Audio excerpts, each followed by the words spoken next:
Hello guys! Today pupunta kami sa Central para umattend ng aming mentoring. Kasama ko again sila, Mika and si Ella. And also si Pastor. Shout out guys. Dito kami ngayon sa taas ng church. At pupunta kami mamaya. Ngayon, paalis na kami. Yan. Alright. Yan po, pupunta na kami. Sasakay po na kami.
Hello guys, we're here.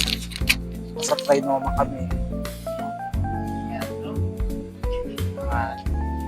Nakatapos na.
Hello guys!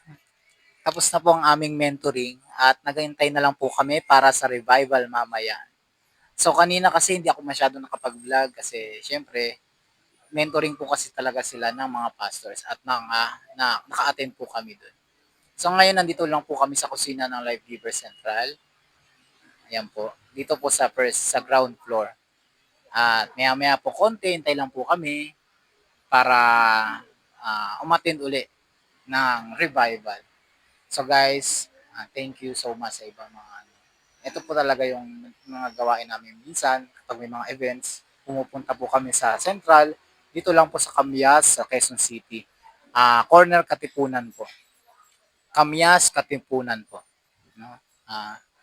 So yon, no?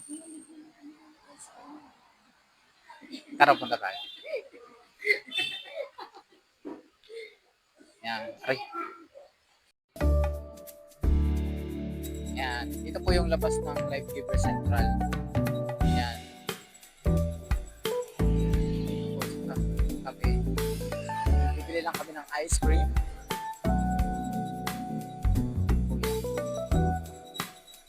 Bibili lang kami ng ice cream. Yan. Magkano po ice cream?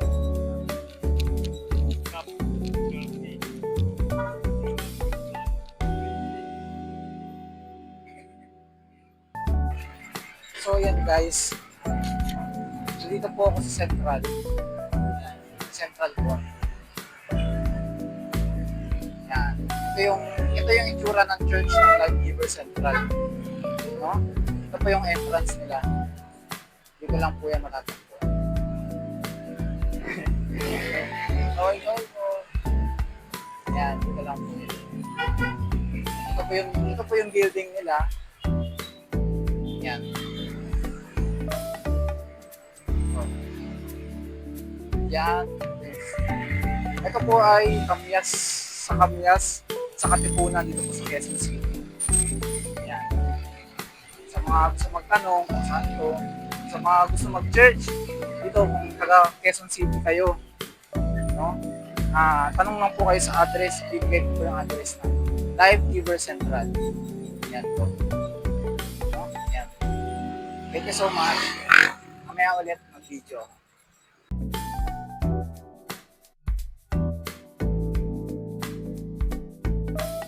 So yan, para to kay Sab, Cyril, Juliana, Jonah, yan, para sa inyo to. Yan. Sarap. Sarap, lalo na pagka hindi kayo na libre. Pag hindi kayo yung nalibre, kami yung nalibre.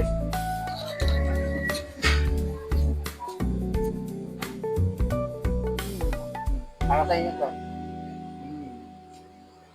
Okay na.